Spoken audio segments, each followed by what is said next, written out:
अपराध जितना जघन्य होगा उसे सुलझाने में उतना ही वक्त लगता है। एक सर्वे के अनुसार 25% क्राइम केस 2 महीने के अंदर सॉल्व हो जाते हैं। बाकी के 75% क्राइम केस या तो क्लोज हो जाते हैं या तो ठंडे बस्ते में चले जाते हैं। ऐसे क्राइम में क्रिमिनल बहुत चालाक होते हैं और क्राइम करने से पहले ही बचने के रास्ते तैयार रखते हैं। लेकिन विक्टिम का क्या, उनके परिवार वालों का क्या? उनके हजारों सवाल मरने वाले के साथ ही चले जाते हैं। नमस्कार, मैं सोनाली कुलकर्णी आपके सामने क्राइम पेट्रोल सतर्क का एक नया अध्याय लेकर आई हूँ।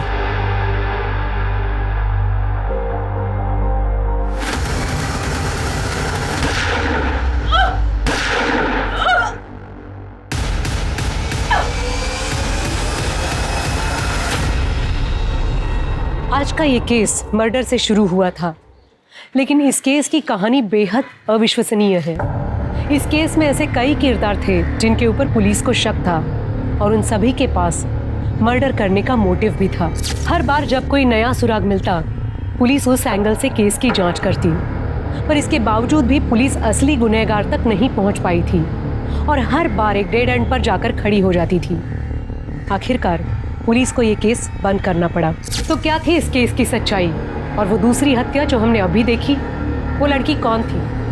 उसका और उसकी हत्या का इस केस से क्या कनेक्शन था? चलिए इसकी शुरुआत करते हैं वहां से जहां से ये सब कुछ शुरू हुआ।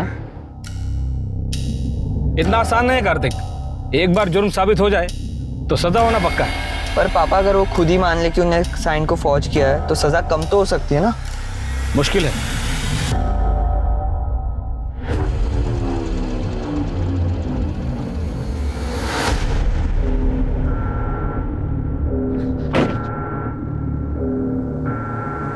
पापा जिंदा ही है। पापा शोल्डर पे गोली लगी है, देखो। बेटा ये बेहोश हो गया, इसको हॉस्पिटल ले जाना। चल चल बेटा, अंकल उठी। कार्तिक, पुलिस को फोन कर और सिटी हॉस्पिटल बुला। जी पापा। अरे व्हाट बॉय, जल्दी जल्दी, इमरजेंसी है। आइए।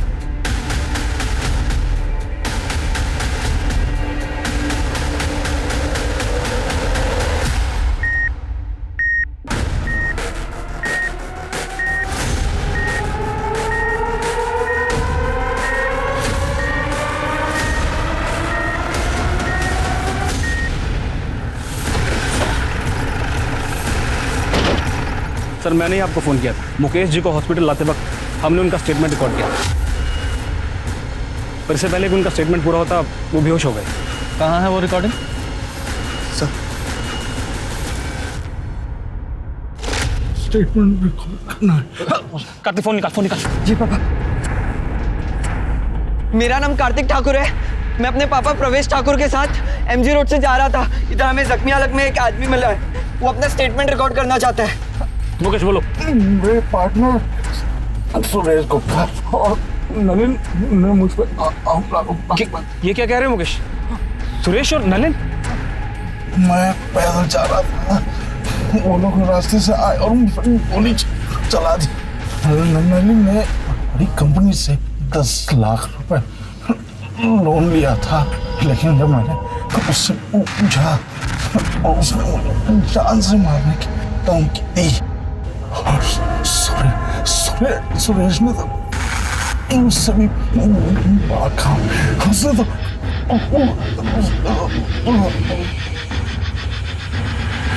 किसका आइडिया था? मुकेश जी। और सर, अगर वो नहीं भी बोलते ना तो मैं उनका स्टेटमेंट जरूर रिकॉर्ड करता अपनी सेफ्टी के लिए। सर, ये उनका वॉलेट है। चेक करो। सर, हमने उनकी फैमिली को फ़ोन कर दिया है। उनके बेटे और वाइफ आते ही होंगे। गुड। शर्मा और हमें इंस्पेक्टर साहब, कैसे हो गया ये सब कुछ? वो ठीक तो है? आप शांत हो जाइए, जरा मेरे साथ आइए।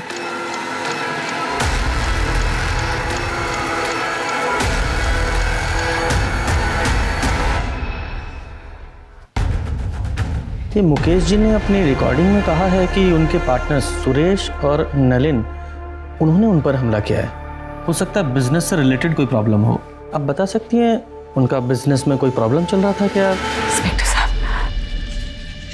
इन्होंने अपने बिजनेस के बारे में कभी मुझसे कुछ डिस्कस ही नहीं किया, और सच कहूं तो मैंने भी कभी उनसे पूछा नहीं। लेकिन ये सुरेश और नलिन, इनके साथ तो इनकी अच्छी पट्टी थी। जहां तक मैं जानती हूँ कोई प्रॉब्लम नहीं थी। कैसे कर सकते हो सर? डॉक्टर साहब, अब कैसे है वो? हम पूरी कोशिश कर रहे हैं। प्लीज सर, एक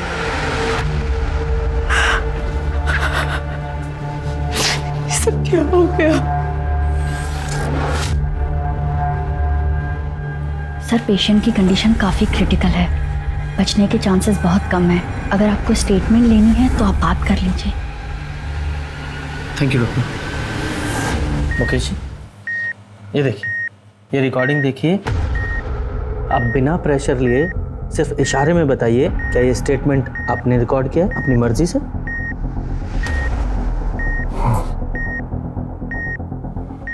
मतलब आपके पार्टनर्स सुरेश और नलिन, उन्होंने आप पर गोली चलाई? हाँ, मेरे पार्टनर ने गोली मारी और उन्हें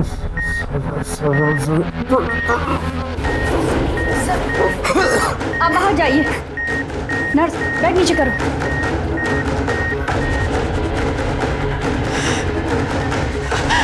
इंस्पेक्टर साहब, क्या हो रहा है? हाउस कैसे है? देखिए, आप टेंशन मत लीजिए, ट्रीटमेंट चल रहा है, वो ठीक हो जाएगा। हाँ?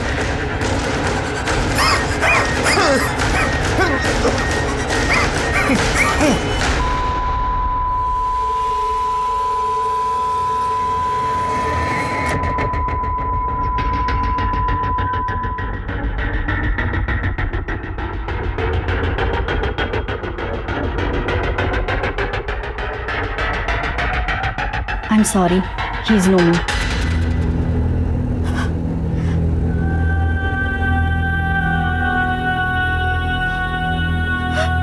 शर्मा, ये बॉडी का पोस्टमार्टम कराओ और सुरेश और नलिन दोनों का अरेस्ट करो तुरंत।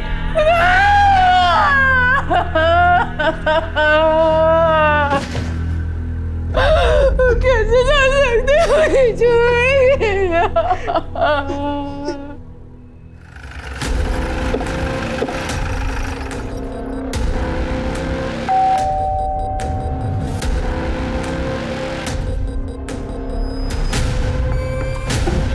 इतनी रात को कौन आया?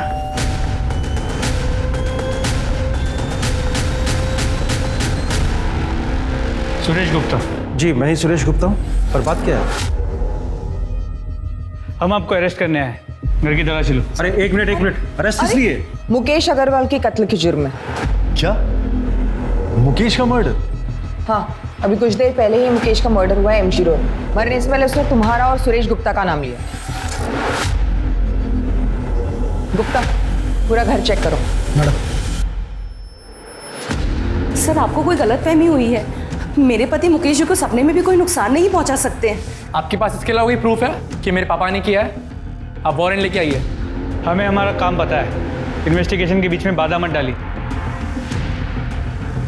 मैडम, पूरे घर की तलाशी ली, कुछ नहीं मिला, और घर में दूसरा कोई है भी नहीं। फैमिली कहाँ है तुम्हारी? मैं बैचलर हूँ, इसलिए अकेला रहता हूँ। चलो। क्या कर रही है? सर रुकिए सर।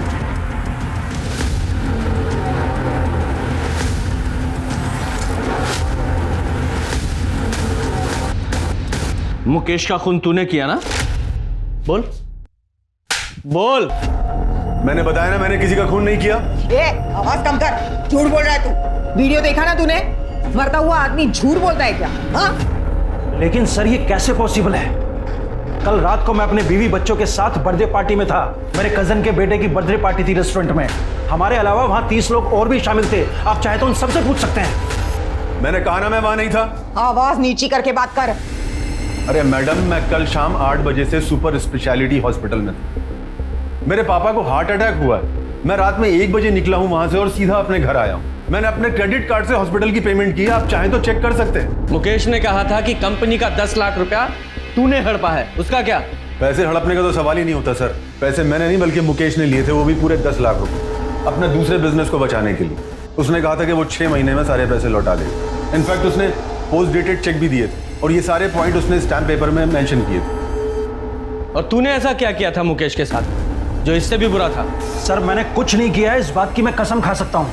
हम तीनों पिछले 15 साल से पार्टनर्स हैं और हमारे बीच में कभी झगड़ा तक नहीं हुआ है। इनफैक्ट हम तीनों तो हर सुख दुख में एक दूसरे के साथ कंधे से कंधा मिलाकर खड़े रहे हैं। ये एलीट बिल्डर हम पे दबाव बना रहे हैं कि ये कंपनी हम उन्हें सेल कर दें, तो तुम लोग अपने अपने शेयर निकाल लो। मुकेश हम पार्टनर्स हैं, हम इकट्ठा मिलकर फाइट करेंगे। हाँ मुकेश, हमें कोई नहीं तोड़ सकता। जब तुम लोगों में इतना ही भाईचारा था तो मुकेश ने तुम दोनों पे इल्जाम क्यों लगाया? सर वो मुझे नहीं पता, हो सकता है कि किसी के दबाव में आकर उसने ये बात कही हो। किसके दबाव में? वो मुझे नहीं पता सर, लेकिन सबसे बड़ा प्रूफ ये है कि उस दिन हम दोनों एमजी रोड पर थे ही नहीं। सर सुरेश के बयान को वेरीफाई किया, वो सच कह रहा है। उस रात सच में वो बर्थडे पार्टी के लिए रेस्टोरेंट में गया हुआ था और रेस्टोरेंट के सीसीटीवी कैमरा में वो साफ नजर आ रहा है। रात के 1 बजे वो वहाँ से अपनी बीवी और बच्चे के साथ निकला था, तो सर चांस ही नहीं है कि रात 12 बजे वो एमजी रोड पे। सर परवेश और कार्तिक को लगभग 12 बजे के आसपास मुकेश एमजी रोड मिला था और उस वक्त नलिन सुपर स्पेशलिटी हॉस्पिटल में था, जहाँ पर उसने अपना क्रेडिट कार्ड यूज किया था बिल पे करने के लिए। हमने हॉस्पिटल और बैंक दोनों से वेरीफाई किया, इसलिए ये पॉसिबल ही नहीं है कि वो एमजी रोड गया। सर एक चांस ये है कि किसी कॉन्ट्रैक्ट किलर को यूज किया। हाँ लेकिन मुकेश ने अपने बयान में साफ साफ सुरेश और नलिन का नाम लिया है कि उन दोनों ने उस पर गोली चलाई है, किसी और ने नहीं, और दोनों के पास बाइक भी है। लेकिन अभी तुम दोनों ने कंफर्म किया कि वो दोनों वहां थे ही नहीं। सर हो सकता है ये मुकेश झूठ बोल रहा हो। हाँ लेकिन एक मरता हुआ आदमी झूठ क्यों बोलेगा? एक काम करो, ये परवेश और कार्तिक, इन दोनों की डिटेल्स निकालो और ये मुकेश की फैमिली के बारे में पता करो। आपस में इनमें कोई प्रॉब्लम चल रही थी क्या? मुकेश के पेरेंट्स तो 10 साल पहले ही गुजर गए थे और मुकेश अपने पेरेंट्स के इकलौते थे। कल रात तुम कहाँ थे? सर मैं अपने कमरे में मूवी देख रहा था और फिर राहुल, राहुल, तेरे पापा को गोली लग गई है। क्या? हाँ, हॉस्पिटल से फोन आया, चल जल्दी से। मैं तो बस किचन का काम खत्म करके सोने ही जा रही थी, अचानक कार्तिक का फोन आया कि हॉस्पिटल आ जाओ। मेरी तो कुछ समझ में ही नहीं आया। मुकेश तो डिनर करके बाहर वॉक करने गए थे। सुरेश और नलिन को कैसे पता चला कि मुकेश रात को डिनर के बाद बाहर वॉक करने जाने वाले? तो आपको भी लगता है कि सुरेश और नलिन ने मुकेश को मारा है? आपको नहीं लगता इंस्पेक्टर? I mean, मुकेश ने अगर कहा है तो सच ही कहा होगा ना, वो झूठ क्यों बोलेंगे?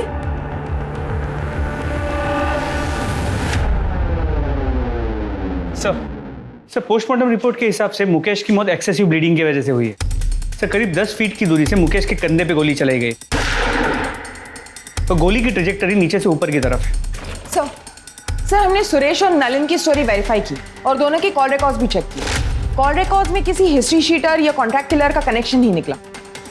सर शूटिंग का कोई आई विटनेस भी नहीं है और ना ही कोई सीसीटीवी कैमरा उस एरिया में है। रुको, आप ऐसे अंदर नहीं जा सकते। देखिए मैं 2 मिनट ही बात करना चाहती हूँ, प्लीज। इंस्पेक्टर साहब, मुझे पहचाना ना आपने? मुकेश की वाइफ। हाँ बोलिए। सर मैंने सुना है कि आप नलिन और सुरेश को छोड़ रहे हैं, क्या ये बात सच है? हेलो। हाँ छोड़ना ही पड़ेगा ना, क्योंकि मुकेश जी का स्टेटमेंट हमारी इन्वेस्टिगेशन के फैक्ट से मैच नहीं करता और उन दोनों के खिलाफ हमारे पास कोई पुख्ता सबूत नहीं है, इसलिए हम उन्हें ज़्यादा दिन कस्टडी में नहीं रख सकते। लेकिन सर आप भी जानते हैं खून हुआ है मेरे पति का, कुछ भी कीजिए, हाथ छोड़ रही हूँ आपके आगे। जिसने भी मेरे पति को मारा वो को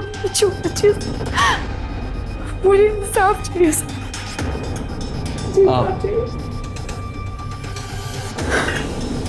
आप बिल्कुल चिंता मत कीजिए, जैसे ही कोई प्रोग्रेस होगी हम आपको इन्फॉर्म करेंगे। Thank you. सर इस परवेश के बारे में एक इंपॉर्टेंट इन्फॉर्मेशन मिली। ये परवेश ट्रिनिटी बिल्डर्स का मेन लॉयर हुआ करता था 1 साल पहले था, लेकिन किसी बात को लेकर मुकेश ने उसे कंपनी से निकाल दिया। पर ये बात इस परवेश ने हमसे क्यों छुपाई कि वो मुकेश अग्रवाल को जानता था? सर आप जो कह रहे हो बिल्कुल ठीक है, पर पता नहीं उस दिन मेरे दिमाग से कैसे निकल गया कि मैं आपको बताता कि मैं मुकेश जी को जानता था। अरे ऐसे कैसे दिमाग से निकल गया? आप खुद एक लॉयर है ना, आपको कम से कम हमसे नहीं छुपाना चाहिए था। हमसे तो सच्चाई बताते हैं। जी बिल्कुल सही, पर मैं ये भी समझ सकता हूँ कि आपको इसकी वजह से मुझ पर शक भी होगा, पर आपका ये शक बेबुनियाद है। उस रात मैं और मेरा बेटा कार्तिक मेरे क्लाइंट के यहाँ शादी अटेंड करके घर वापस लौट रहे थे पवन बाग से। वहाँ से मेरे घर की दूरी करीबन 10 मिनट की थी, मगर लौटते वक्त एक ट्रक की वजह से पूरा रास्ता जाम था, तो हमने बीच का रास्ता लिया, तो हमें करीबन 15 मिनट लगे, और वहीं रास्ते पर हमें मुकेश जी पड़े मिले। और सर मेरे पास वो वेडिंग इनविटेशन कार्ड भी है, ये देखिए सर। सर आप गनीमत समझिए कि हमने ये वीडियो रिकॉर्ड कर ली, वरना आपको तो हम पर शक होता। अच्छा एक बात बताइए, मुकेश ने आपको अपने कंपनी से क्यों निकाला था? एक्चुअली सर एक डिस्प्यूटेड लैंड था जिस पर 5-6 अलग अलग पार्टीज का हक था। मुकेश जी चाहते थे कि मैं इलीगली वो ज़मीन उनके नाम पर करवा दूँ। अरे वो 5-6 लोग हैं, लोअर मिडिल क्लास, उन्हें डरा धमका के भगा दूंगा मैं, वो अपना क्लेम वापस कर लेंगे, तो मैंने उसे तैयार करो। नहीं मुकेश, ये सब इलीगल है, नहीं करूँगा। तो आज के बाद तुम्हारी जरूरत भी नहीं मुझे, तुम जा सकते हो। सर मुकेश जी ने अपने छोटे से लालच की वजह से 10 साल पुराना रिश्ता 1 मिनट में तोड़ दिया, तो मैंने भी कंपनी छोड़ दी और कभी पलट कर नहीं देना। सर अगर मुझे ही बदला लेना होता तो मैं इतना लंबा इंतजार क्यों कर, बताइए आप। सर परवेश ने जो कहानी बताई थी वो करेक्ट है, वो लोग उस रात सच में शादी में गए हुए, शादी के वीडियो फुटेज में वो लोग साफ नजर आ रहे हैं। और सर उस रात हाईवे पे सच में ट्रैफिक जैम था जैसे परवेश ने बताया था, इसीलिए उन्होंने अंदर का रास्ता लिया। सर हमने सुरेश और नलिन की स्टोरी वेरीफाई की, सब सच बोल रहे। 6 महीने की इन्वेस्टिगेशन और सभी संदिग्धों पर नजर रखने के बाद भी जब पुलिस के हाथ कुछ नहीं लगा तो पुलिस ने इस केस को बंद कर दिया, पर नियति को कुछ और ही मंजूर था। मुकेश की केस फाइल बंद करने के 6 महीने बाद, यानी कि मुकेश के मर्डर के 1 साल बाद कुछ ऐसा हुआ जिसने ठंडे बस्ते में पड़े मुकेश मर्डर की केस को रीओपन करा दिया।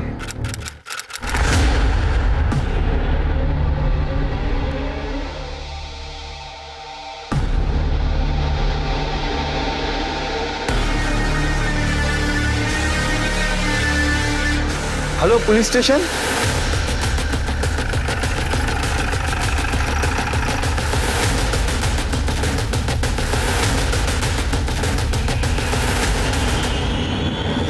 पूजा चेक करो सर।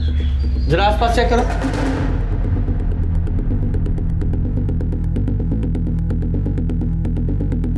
ये 2 बुलेट शेल हैं, इन्हें एविडेंस बैग में डालो।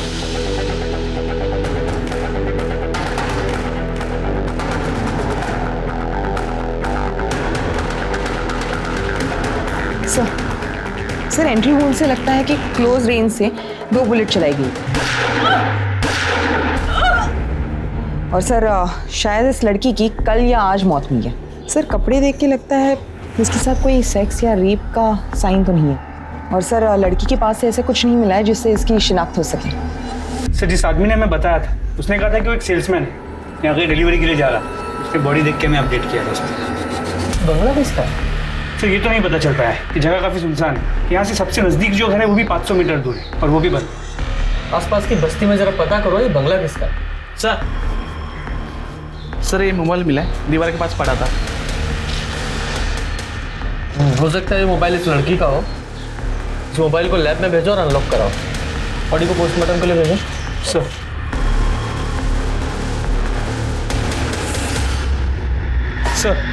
सर जिस लड़की की बॉडी हमें मिली थी उसका नाम साक्षी व्यास है, और ये फ़ोन जो उस बंगले में मिला था अनलॉक हो गया, ये फ़ोन उसी का है। सर कॉन्टैक्ट लिस्ट में नाम देखिए। 3+ builders office, Mukesh Agarwal sir, Suresh Gupta sir, Nalin Sukhane. Mukesh Agarwal murder case? हाँ सर, और जिस बंगलों में हमें साक्षी व्यास की बॉडी मिली वो भी 3+ बिल्डर्स के नाम पर ही रजिस्टर्ड है। इन दोनों पार्टनर से फिर से मुलाकात करनी पड़ेगी। जी हम साक्षी को जानते हैं, हमारे यहाँ अकाउंट डिपार्टमेंट में काम करती है। मर्डर हुआ है उसका, वो भी आपकी कंपनी के बंगले में। क्या मर्डर हो गया? जी। लेकिन कल तो वो ऑफिस आई थी, आज नहीं आई, तो हमें लगा कि शायद अपनी माँ की देखभाल के लिए छुट्टी ले ली होगी। साक्षी की माँ नूतन बीमार रहती है, वो अपने बिस्तर से उठ तक नहीं सकती है। अच्छा एक बात बताइए, उसे कोई परेशान वगैरह तो नहीं कर रहा था? उसका कोई अफेयर वगैरह? नहीं नहीं ऑफिसर, ऑफिस में तो ऐसा कुछ नहीं था। और वो बाहर क्या करती है वो हमें नहीं पता, लेकिन हाँ व्यवहार में अच्छी थी और काम भी अच्छा करती थी। उसके घर का एड्रेस दीजिए और हाँ आपके स्टाफ से पूछताछ कर लें। हाँ श्योर। साक्षी ने अपने पर्सनल लाइफ के बारे में कभी आपसे कोई बात की है? नहीं सर, वो अपने आप में रहती थी, कभी किसी से ज़्यादा घुलती मिलती नहीं थी। साक्षी के बारे में हम ज़्यादा कुछ नहीं जानते सर।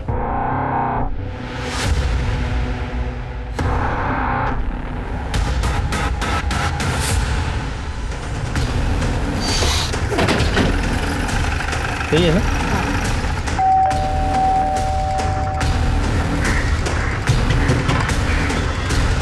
क्या हुआ सर? वो हमें साक्षी की माँ से मिलना है। नूतन जी तो बिस्तर पे है और उनकी बेटी साक्षी ऑफिस में होगी। क्या बात है इंस्पेक्टर? साक्षी का मर्डर हुआ। क्या? हे भगवान, नूतन जी का क्या होगा? साक्षी तो कितनी प्यारी बेटी थी। मेरे पास इमरजेंसी चाबी उन लोगों ने देके रखी है, मैं अभी लेके आती हूँ।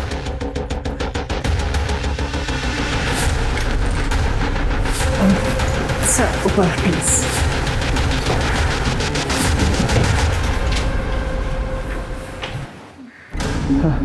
गुप्ता, डॉक्टर को फोन करो। सर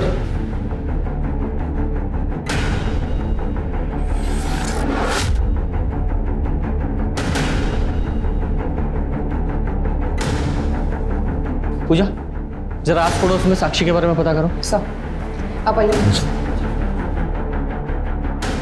हाँ जी, आप ठीक है? पानी पिएंगे? भगवान साक्षी जैसी बेटी सबको दे। इतना साल से उसकी माँ बीमार रहती थी कि 3 साल पहले उन्होंने बिस्तर ही पकड़ ली, पर साक्षी उसने कभी हिम्मत नहीं हारी। मैंने तो साक्षी से कहा भी था कि अपनी माँ को ओल्ड एज होम में शिफ्ट कर दी। माँ की सेवा मेरे जैसे और कौन करेगा रंजना आंटी? और जब तक मैं हूँ, मैं किसी और से माँ की सेवा क्यों करवाऊँ? क्या साक्षी को कोई परेशान करता था, या फिर किसी से लड़ाई हुई हो, या फिर उसका कोई अफेयर वगैरह? नहीं नहीं मैडम, हमारा मोहल्ला तो बहुत सेफ है और साक्षी को नूतन जी की सेवा और उसकी नौकरी में से फुर्सत ही कहाँ मिलती थी जो वो कोई अफेयर करे। तो इसका मतलब ये साक्षी एक आइडियल बेटी थी, एक अच्छी पड़ोसी भी थी। हाँ सर, मेरी राजीव सर से भी बात हुई। उन्होंने कहा कि साक्षी ऑफिस में भी बहुत अच्छे से काम करती है। सर लेकिन अजीब बात यह है कि साक्षी के ऑफिस में साक्षी के बारे में किसी को कुछ भी नहीं पता, और उससे अजीब बात यह है कि साक्षी के बैंक अकाउंट में कभी भी 3+ बिल्डर्स से कोई पेमेंट रिफ्लेक्ट नहीं हो रही। हाँ लेकिन हमने जब बैंक स्टेटमेंट चेक किया तो एक पेमेंट आई थी जो मैटरनिटी क्लिनिक को की गई थी। जरा पता करो ये पेमेंट क्यों की गई थी। जी मैम, 2 महीने पहले साक्षी व्यास ने यहाँ पे अबॉर्शन करवाया था। कंसर्न किसने दिया था? उसकी मदर नूतन व्यास, जो उसको यहाँ पे अबॉर्शन के लिए लेके आई थी। सर मैंने हॉस्पिटल का सीसीटीवी फुटेज चेक किया। जो औरत साक्षी के साथ अबॉर्शन के लिए गई थी वो 3+ बिल्डर्स के ऑफिस की एक एम्प्लॉई है। उसका नाम ज्योति है। ये तुम लोगों की कंपनी में चल क्या रहा है? साक्षी एम्प्लॉय थी ना आपकी, फिर उसके बैंक अकाउंट में एक भी सैलरी डिपॉजिट क्यों नहीं हुई? आप सही कह रहे हैं सर, हमारे पास उसकी सैलरी का कोई रिकॉर्ड नहीं है, क्योंकि उसे सारी पेमेंट कैश में होती थी। क्यों? क्योंकि साक्षी का पूरा पैसा उसकी माँ की दवाइयों और उसके इलाज में जाता था। तो उससे क्या? वो इसलिए कि साक्षी नहीं चाहती थी कि उसकी सैलरी का एक भी पैसा टैक्स में कटे। अच्छा, कमाल की कंपनी चला रहे हैं आप लोग। मतलब एक एम्प्लॉय के लिए सारी कंपनी के रूल आप ताक पर रख देंगे। आइए, ये आप ही के एम्प्लॉय है ना? ये मोहतरमा साक्षी के साथ हॉस्पिटल गई थी उसकी माँ बनके उसका अबॉर्शन कराने के लिए, जबकि साक्षी का कोई बॉयफ्रेंड तक नहीं है। सीधे सीधे और साफ साफ बताइए ये चल क्या रहा है आप लोगों की कंपनी में? बोलिए। सर एक दिन छुट्टी वाले दिन हम दोनों किसी काम से ऑफिस आए थे, तो हमने देखा कि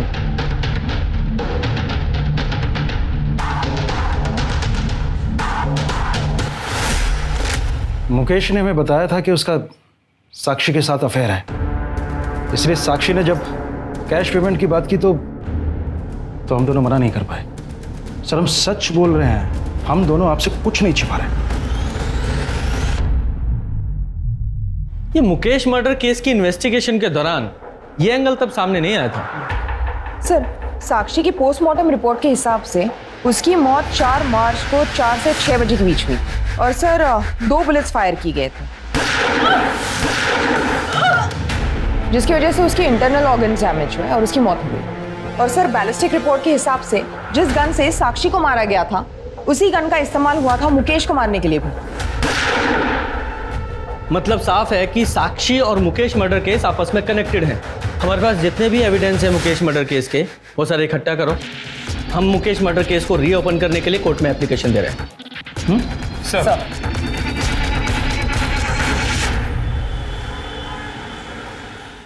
सर, कोर्ट ने मुकेश अग्रवाल मर्डर केस को रीओपन करने की मंजूरी दे दी है।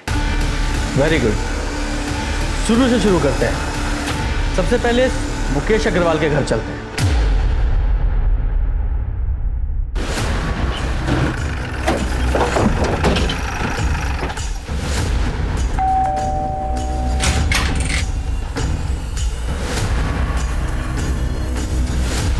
अलका अग्रवाल से मिल रहा है? नहीं है, बाहर गई है। तुम कौन हो? नीति अग्रवाल, मुकेश अग्रवाल की बेटी। लीजिए, आ गई आपकी अलका मैडम।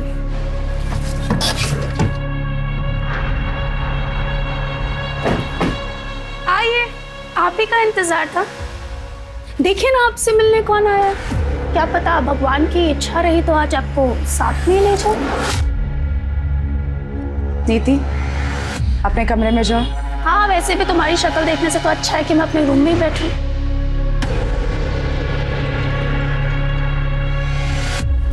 इंस्पेक्टर साहब, नीति के बिहेवियर के लिए मैं आपसे माफ़ी चाहती हूँ। नीति मुकेश और मुकेश की पहली पत्नी प्रेरणा की बेटी है।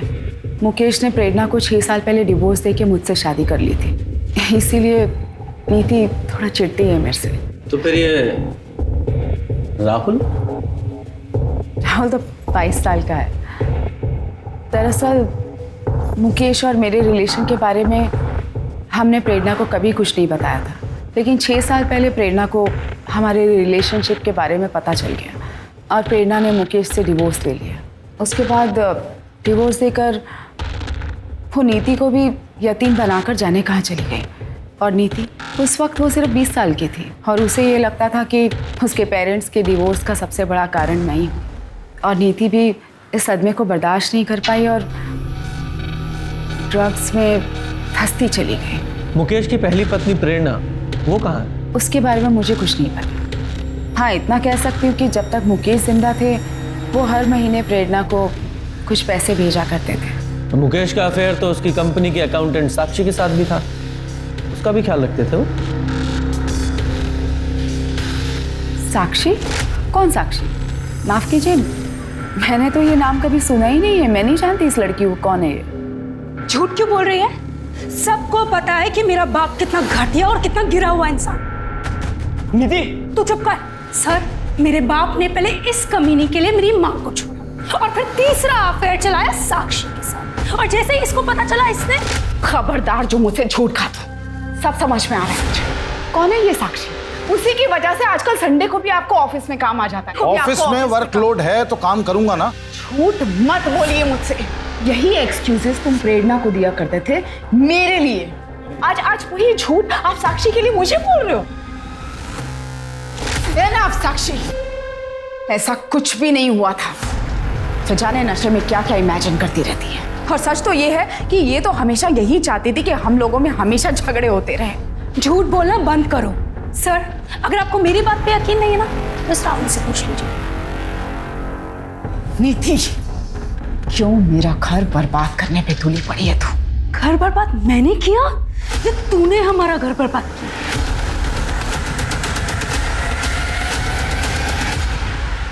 सर मानना पड़ेगा, बड़ी अजीब फैमिली है। शर्मा, इस राहुल और इसकी मालका दोनों पे नजर रखो, और साथ ही इस नीति पर भी, क्योंकि हो सकता है इस नीति ने नफरत, लालच या फिर नशे में ये सब किया हो। इस नीति की CDR, लोकेशन और कॉन्टैक्ट डिटेल्स निकालो। जरा पता करो ये नीति मुकेश के मर्डर वाली रात को कहाँ थी, क्योंकि हो सकता है कि नीति और उसकी माँ प्रेरणा ने मिलकर ही मुकेश को मारा हो। इस प्रेरणा से भी मिलना पड़ेगा। साहब, नीति मेरे करीब कभी थी ही नहीं। उसे बिल्कुल पसंद नहीं था कि उसे कोई रोके टोके या उसे ये बताए कि उसे क्या करना है क्या नहीं करना है। यहाँ तक कि उसकी माँ भी नहीं, यानी कि मैं। जब मुकेश ने मुझे छोड़ा तो नीति के इसी बिहेवियर के कारण मुझे नीति को छोड़ना बहुत आसान हो गया था। आपको मुकेश अग्रवाल के मर्डर के बारे में पता है? साहब, ये कैसी बातें कर रहे हैं आप? ऑफ कोर्स पता था। मुकेश की मौत की खबर महीनों तक टीवी पे चली थी और मेरे लिए तो मुकेश उसी दिन मर गया था जिस दिन उसने अलका के लिए मुझे छोड़ा था। लेकिन साहब, मैंने मुकेश को एक ही शर्त पर डिवोर्स दिया था कि नीति की जिम्मेदारी अब उसकी जिम्मेदारी रहेगी। पर आज मैं एक बिजनेसमैन करण शर्मा की पत्नी हूँ। मैं अपने पास्ट को भूल चुकी हूँ साहब। मेरे पास्ट से मुझे कोई लेना देना नहीं है। मुकेश और साक्षी के कत्ल में एक ही माउजर गन का इस्तेमाल हुआ था। तो क्या मुकेश और साक्षी का कातिल एक ही था या फिर दो अलग अलग लोगों ने कत्ल किया था? और अगर ऐसा था तो फिर दो अलग कातिल एक ही हथियार कैसे इस्तेमाल कर सकते हैं? पुलिस के सामने जो तथ्य आ रहे थे उनसे साफ पता चल रहा था कि मुकेश एक दोगले किस्म का आदमी था और उसका कैरेक्टर भी साफ नहीं था। वही तथ्यों से लग रहा था कि साक्षी एक विक्टिम है जिसके साथ गलत हुआ। सर, साक्षी को मारने का मोटिव अलका के बेटे राहुल के पास था, लेकिन साक्षी और राहुल के बीच में कांटेक्ट हुआ हो ऐसा कोई लीड हमें मिला नहीं। नीति के कांटेक्ट लिस्ट में ज़्यादातर नंबर्स ड्रग पेडलर्स के। हमें ऐसा लगा कि शायद नीति ने उनका इस्तेमाल किया होगा मुकेश को मारने के लिए, लेकिन ऐसा भी कोई सबूत नहीं मिला। और ये सुरेश और नलिन, इनका क्या? नहीं सर, साक्षी के मर्डर के वक्त इन दोनों की मोबाइल की लोकेशन बंगले के पास की नहीं थी। सर, कहीं है कि इस मुकेश मर्डर केस की तरह ठंडा ना बढ़ जाए। सर, बंगले के पास वाले घर में एक विधवा रहती है, नारायणी।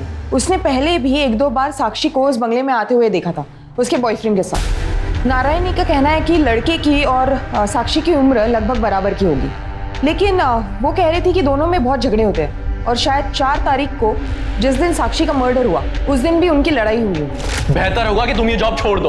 और छोड़ दो क्या, तुम्हें ये जॉब छोड़ना ही पड़ेगा। मैं नहीं छोड़ूंगी, तुम्हें जो करना है तुम कर लो। तुम ये बिल्कुल अच्छा नहीं कर रही हो। आजकल के बच्चे कितने लड़ते हैं। कहीं ये लव एंगल तो नहीं है? नारायणी ने उस लड़के की शक्ल देखी? हाँ सर। स्केच बनवाओ सर। और शर्मा, तुम साक्षी के कॉल रिकॉर्ड चेक करो, उसमें पता करने की कोशिश करो ये साक्षी किसी लड़के के रेगुलर टच में थी क्या? Sir, excuse me. हेलो, ठीक है सर, नूतन में इसको होश आ गया है, मुझसे बात कर सकते हैं। Very good.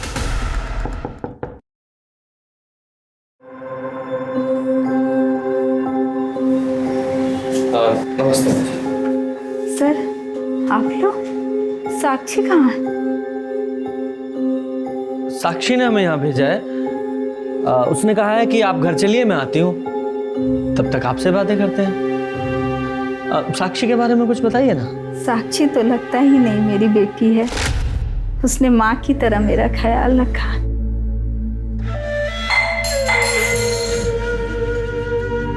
माँ, आप क्यों परेशान हो रहे हो? मुझे बोल दिया होता। ऐसा लगता है मैंने नहीं, उसने मेरी परवरिश की। उसने मुझे कभी अकेला नहीं छोड़ा। उसके रहते मुझे अपने स्वर्गवास पति की कभी याद नहीं। बहुत ही खुश मिजाज, जिंदा दिल और हंसमुख है मेरी बेटी, लेकिन उन दोनों कमीनों ने मेरी बेटी की जिंदगी बर्बाद कर दी। किन्होंने? उसके मालिक मुकेश और सुरेश ने मेरी फूल सी बच्ची के साथ जो किया, भगवान करे मेरी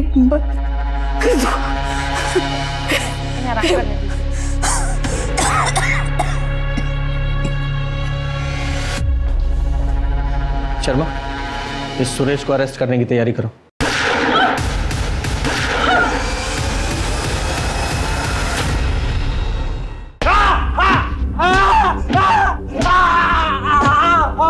बोल, साक्षी को क्यों मारा?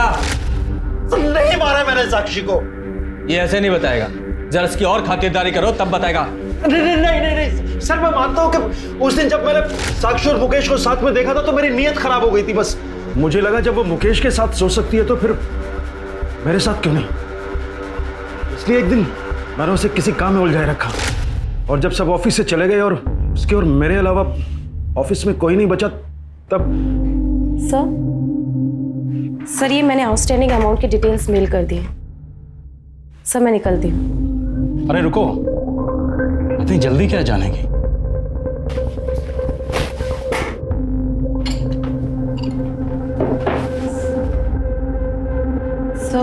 सर मैं ड्रिंक नहीं करती।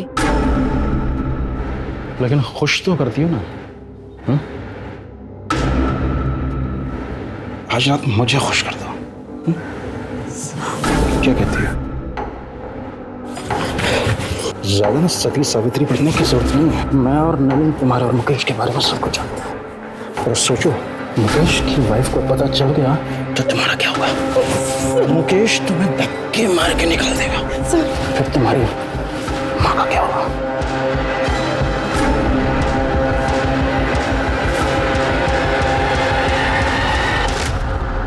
सर मैं मानता हूं कि मैंने साक्षी का कई बार फायदा उठाया है, लेकिन मैंने उसे नहीं मारा है सर। एक मजबूर लड़की को उसकी माँ की बीमारी का बहाना बनाकर तूने ब्लैकमेल किया। भले ही ये कंफर्म नहीं हुआ है कि साक्षी को तूने नहीं मारा, लेकिन ये कंफर्म है तूने उसे एक्सप्लॉइट किया। यही रखो इसे।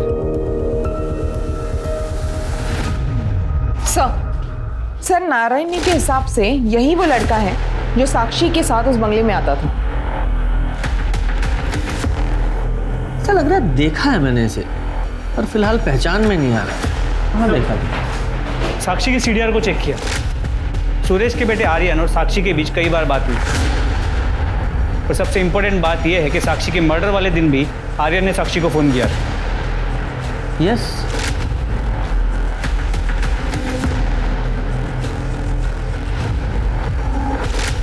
ये आर्यन है। शर्मा ये देखो इसका हेयर स्टाइल। आर्यन ही वो लड़का है जो साक्षी से मिलने वो कंपनी के बंगले में जाता था।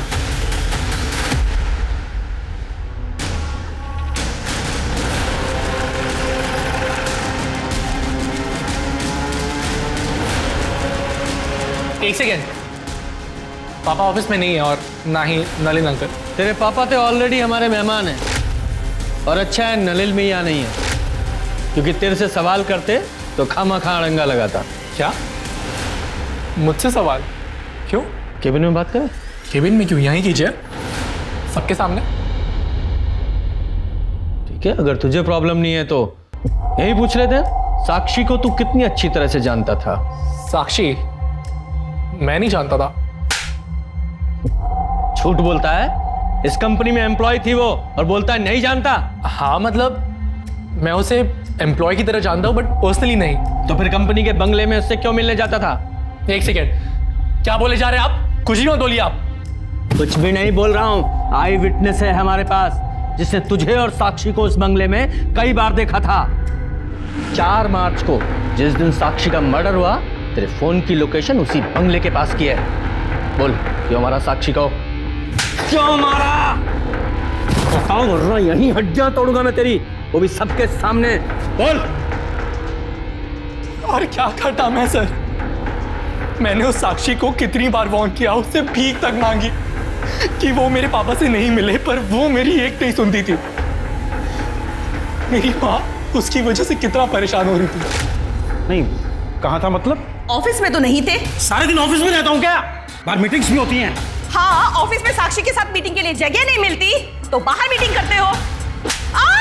पापा मेरे मामलों से ना दूर है। मतलब वरना क्या? हाँ बोलो, वरना क्या?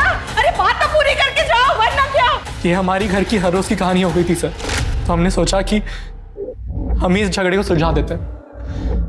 तो हमने साक्षी को कंपनी के बंगलों में बात करने के लिए बुलाया। लेकिन मेरी इसमें कोई गलती नहीं है, तुम्हें अपने पापा से बात करनी चाहिए। मैं बेवकूफ नहीं हूँ। ये घटिया काम करके तुम अमीर बनना चाहती हो ना? मैं तुम्हें मेरी फैमिली बर्बाद नहीं करने दूंगा। बेहतर होगा कि तुम ये जॉब छोड़ दो। और छोड़ दो क्या, तुम्हें ये जॉब छोड़ना ही पड़ेगा। मैं नहीं छोड़ूंगी, तुम्हें जो करना है तुम कर लो। तुम ये बिल्कुल अच्छा नहीं कर रही हो। लेकिन मेरे लिए यही अच्छा है। मैं तुम्हें तुम्हारी माँ की लाश के लिए पैसे दे दूंगा, लेकिन तुम बस मेरे पापा का पीछा छोड़ दो बस।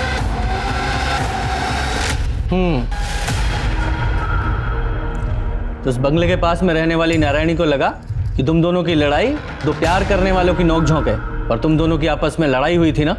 साक्षी को मुझ पर विश्वास नहीं था। उसे लगता था कि मैं अपना प्रॉमिस नहीं निभाऊंगा, इसलिए उसने पापा से मिलना बंद नहीं किया। दिन पे दिन मेरे घर के हालात और ख़राब होते जा रहे थे, तो फाइनली मैंने गन का सहारा लिया। गन कहाँ से मिली? पापा की कार की सीट से। मुकेश अंकल की मौत के अगले दिन जब मैं हर रोज की तरह जॉगिंग पे जा रहा था, पापा बहुत गुस्सा होते अगर उन्हें मालूम पड़ता कि मैंने उनकी गन छुई है। इसलिए मैंने सोचा कि मैं उन्हें बताऊंगा ही नहीं। इसलिए पापा के डर से मैंने उस गन को सेफ जगह छुपा दिया। लेकिन सर स्ट्रेंजली पापा ने कभी उस बारे में जिक्र ही नहीं किया। कभी कभी तो मेरा मन करता था कि मैं पापा को ही मार दूं मैं, लेकिन पापा को मार के मेरी माँ को विधवा बना के सर मेरी प्रॉब्लम सॉल्व नहीं होती। तो मैंने फाइनली सोचा कि मैं एक आखिरी बार साक्षी को मिलता हूँ, और हम फाइनली 4 मार्च को 6 बजे मिले। मैं अंदर नहीं जाऊंगी, तुम्हें जो बोलना है यही बोलो, और मैं इस जगह दोबारा नहीं आऊंगी। ठीक है, तो इसे मेरी फाइनल वार्निंग समझ ले और मेरे बाप से मिलना छोड़ दे। तो तू अपने बाप से क्यों नहीं बोलता कि वो मेरा इस्तेमाल करना छोड़ दे? मैं नहीं बोल सकती क्योंकि वो मेरी जरूरतें पूरी करता है और मैं उसकी। चुप हो जा, झूठ बोल रही है तू। तूने फंसाया मेरे बाप को, पैसों की भूखी है तू। तो अपने बाप से जाकर पूछना, हो सकता है तेरी माँ को ऐसे ही फंसा के लेकर आया हो, जबरदस्ती शादी की हो, और तेरी माँ ने भी उसके साथ पैसों के लिए शादी की हो, है ना?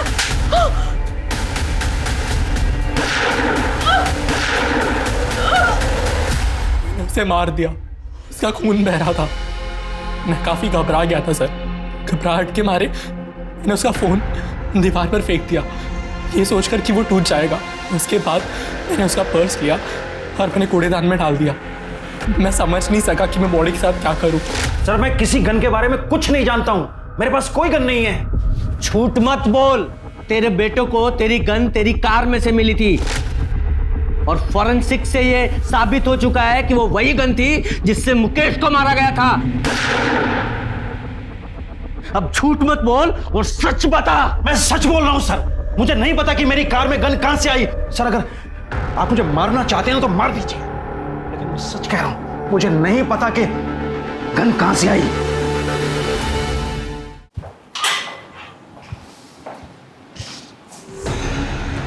शर्मा, कहीं ये सुरेश सच तो नहीं बोल रहा है? कोई सचमुच में ही सुरेश को मुकेश के मर्डर में फंसाने की कोशिश कर रहा हो? सर जब ऑफिस में पूछताछ की थी तो वहाँ के लोगों ने कहा था कि ऑफिस की कार तीनों पार्टनर्स यूज करते हैं, और एक एक्स्ट्रा चाबी ऑफिस में भी होती है। हाँ, तो ऐसा हो सकता है ना कि या तो कातिल इन तीनों पार्टनर्स की फैमिली में से ही कोई है, या फिर इनके अलावा कोई ऐसा आदमी जिसकी पहुंच उन चाबियों तक थी। उसने मुकेश का मर्डर किया और गन इस सुरेश की कार में प्लांट कर दी। कौन हो सकता है ऐसा? पुलिस ने साक्षी के कातिल को ढूंढ लिया था। आर्यन ने साक्षी का कत्ल किया था अपनी माँ की खुशियाँ वापस लौटाने के लिए, बिना ये सोचे कि इस कदम से उसने अपने परिवार को बर्बाद कर दिया था। पर सवाल अभी भी वही था कि मुकेश का कातिल कौन है। पुलिस की हर संभव कोशिश एक डेड एंड पर जाकर रुक जाती थी। इसलिए पुलिस ने एक बार फिर सब कुछ शुरू से शुरू करने का सोचा, और तब कुछ ऐसे तथ्य सामने आए जिसे पुलिस ने पहली बार गलती से नजरअंदाज कर दिए थे। इसमें साफ साफ तो लिखा है कि मुकेश अग्रवाल को जो गोली मारी गई वो सीधी नहीं बल्कि नीचे से ऊपर की तरफ। इतनी बड़ी भूल हमसे हुई कैसे? सर ये बात तो मैंने आपको बताई थी, इसमें भूल कैसे? भूल यही है कि हमने इतनी इंपॉर्टेंट इंफॉर्मेशन को नजरअंदाज किया है। मतलब मैं तुम्हें समझाता हूँ। मुकेश अग्रवाल की हाइट 6 फीट की थी, और पोस्टमार्टम रिपोर्ट के हिसाब से उसे लगभग 10 फीट दूर से गोली मारी गई, और गोली की ट्रैजेक्टरी नीचे से ऊपर की तरफ थी। जनरली लोग जब शूट करते हैं तो वो चेस्ट पे निशाना लगाते हैं, लेकिन मुकेश को गोली शोल्डर पे लगी। इसका मतलब वो कोई प्रोफेशनल शूटर नहीं था जो सिर्फ 10 फीट की दूरी से सही निशाना नहीं लगा पाया। शर्मा, जरा शोल्डर को एम करो और शूट करो।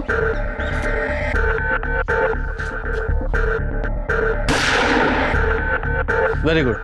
गुप्ता, अब तुम वहां जाओ और शोल्डर को एम करके शूट करो। सर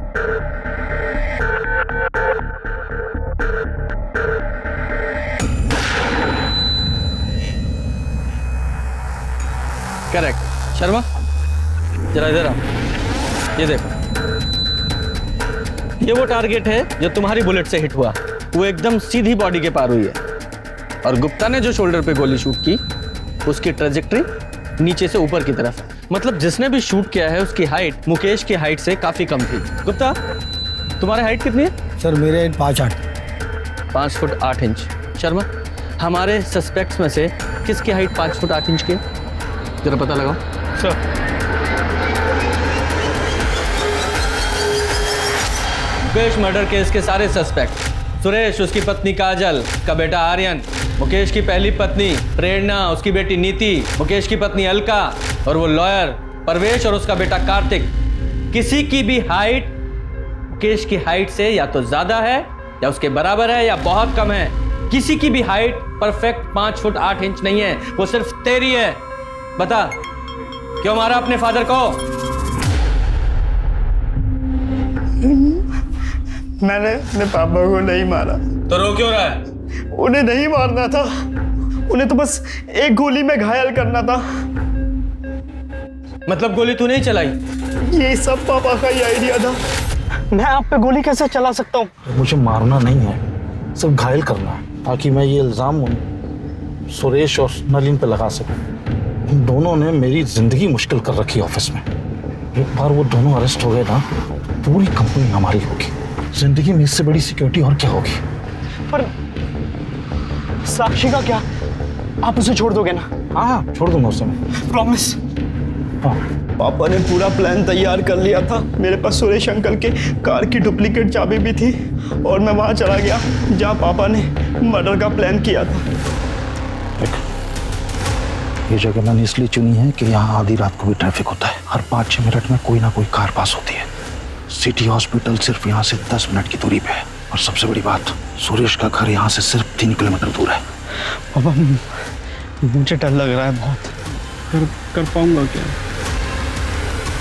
नहीं बेटा, मुझे पूरा भरोसा है, तुम कर लो।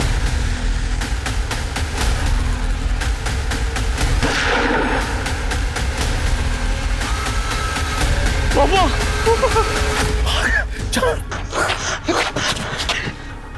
पापा ने जैसा सोचा था वैसा नहीं हुआ।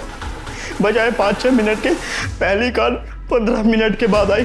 पापा दर्द और तकलीफ में थे। उन्होंने मुझे मना किया था कि मैं उनकी मदद ना करूं।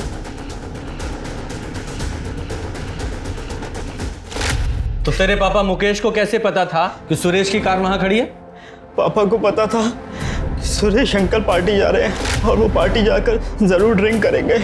और सुरेश अंकल जब ड्रिंक करते तो अपनी गाड़ी नहीं चलाते। ये मुकेश का लालच ही था जिसने उसकी सोच पे पर्दा डाल दिया था। मुकेश का कातिल खुद मुकेश ही था। मुकेश ने प्लान तो अच्छा बनाया था, पर 10 मिनट की देरी ने उसकी जान ले ली और फिर शूटिंग एक एक्सीडेंटल मर्डर बन गया। पुलिस ने राहुल को अपने पिता के प्लान में साथ देने और फिर शूटिंग के लिए गिरफ्तार किया। मुकेश के प्लान ने बहुत सारे लोगों की जिंदगियां बर्बाद कर दी। अगर पुलिस से इन्वेस्टिगेशन में चूक नहीं हुई होती तो ये केस शायद पहले ही सॉल्व हो जाता। लेकिन इस केस की नियति कुछ और थी और 1 साल बाद एक और खून होने के बाद पुलिस को न सिर्फ दोनों कत्ल में माउजर गन का कनेक्शन मिला, बल्कि ये केस भी उसके अंजाम तक पहुंचा। लालच बुरी बला है, संतुष्ट जीवन ही सुखी जीवन का मूल मंत्र है। अब मैं सोनाली कुलकर्णी आपसे विदा लेती हूँ। कल फिर मिलेंगे क्राइम पेट्रोल सतर्क जस्टिस रीलोडेड के इस नए अध्याय के साथ। तब तक सुरक्षित रहें, सतर्क रहें और अपने परिवार का ख्याल रखें। देखते रहिए क्राइम पेट्रोल सतर्क। जय हिंद।